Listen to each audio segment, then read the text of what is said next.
Salam damai dan sejahtera. Bagi banyak orang dari berbagai agama, rangkaian kunjungan Paus Fransiskus ke berbagai negara Asia, termasuk Indonesia beberapa hari yang lalu, dipandang positif sebagai upaya yang mendorong semangat toleransi dan dialog agama demi perdamaian. Tapi puja-puji banyak orang itu justru mengingatkan kita pada perkataan Tuhan. Celakalah kamu jika semua orang memuji kamu, karena secara demikian juga nenek moyang mereka telah memperlakukan nabi-nabi palsu. Lukas bab 6 ayat 26.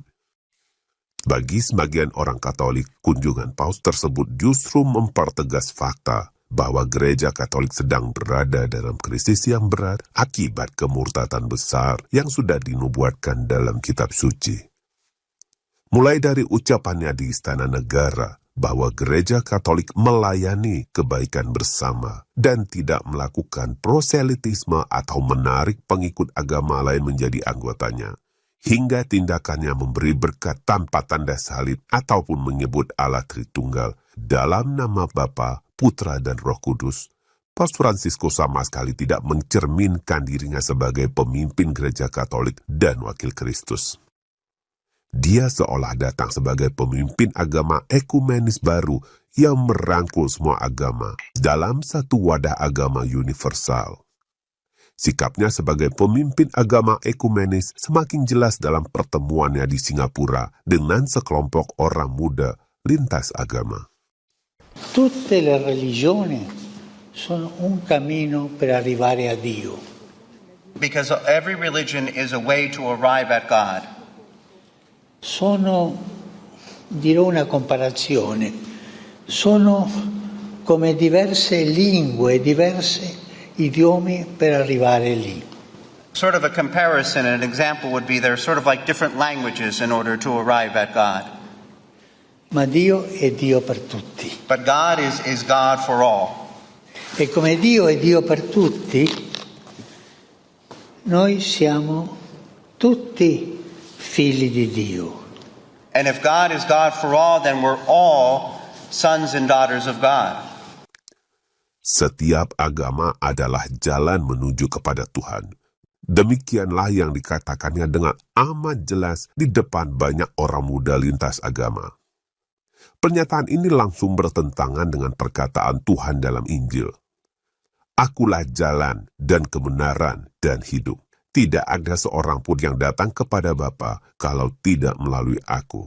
Yohanes bab 14 ayat 6. Pernyataannya juga melanggar ajaran gereja Katolik yang menyatakan extra ecclesiam nulla salus. Di luar gereja tidak ada keselamatan.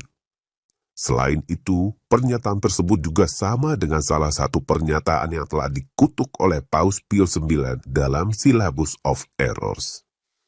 Manusia dapat dengan menjalankan agama apapun menemukan jalan keselamatan abadi dan mencapai keselamatan abadi. Syllabus of Errors nomor 16.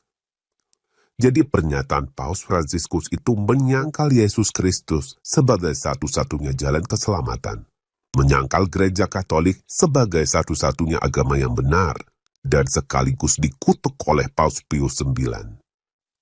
Apa yang dilakukan Paus Fransiskus mengingatkan kita pada Petrus yang dihardik Tuhan tidak lama setelah ia ditetapkan sebagai batu karang yang akan menjadi fondasi gerejanya.